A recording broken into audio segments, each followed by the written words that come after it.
दुनिया में हर इंसान चाहता है कि उसे सुंदर दुल्हन मिले, लेकिन सोचिए अगर शादी के बाद घूंघट उठाते ही वो दुल्हन भूतनी निकले तो आपका क्या हाल होगा।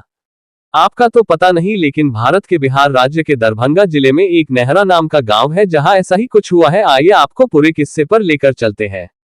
नेहरा नाम के इस गांव में स्थानीय लोग बताते हैं कि बहुत साल पहले इस गांव में एक नौजवान की शादी हुई और वो जब वापस दुल्हन लेकर लौट रहे थे उस समय में डोली में बिठाकर दुल्हन को विदा करने का प्रचलन था। जब डोली उठाने वाले रास्ते में थक गए तो उन्होंने उस डोली को एक पेड़ के नीचे रख दिया और आराम करने लगे और उनकी आंख लग गई। कहा जाता है कि इसी दौरान एक भूतनी ने उस दुल्हन को मारकर उसके शरीर पर कब्जा कर लिया। इस वाकये के बारे में किसी को भी पता नहीं चला और डोली दूल्हे के घर पहुंच गई।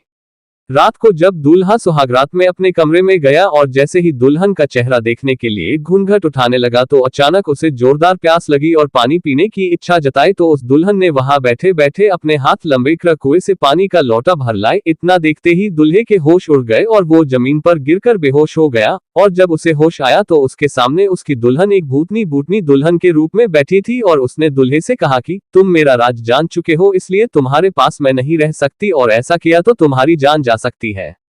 मैं इस गांव में एक दुल्हन की तरह आई हूँ और आज से ये सारा गांव मेरी निगरानी में रहेगा। सारे गांव वालों को बता देना कि वो अपने घर में रखा चूल्हा अगर उत्तर में हो तो उसे दक्षिण में रखे, जिससे गांव उन्नति और विकास करेगा। भूतनी बूटनी दुल्हन के ये कहते ही वो गायब हो गई और उस दूल्हे ने सारी बात गांव वालों को बताई और सारे गांव वालों ने चूल्हे की दिशा में कर दी।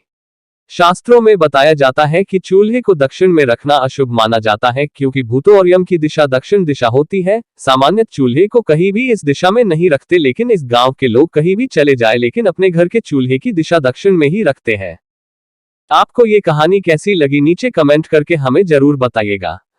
अगर आपको ये कहानी पसंद आई हो तो अपने दोस्तों के साथ जरूर शेयर करें और ऐसी ही प्यारी कहानियां सुनने के लिए हमारे YouTube चैनल से जुड़े।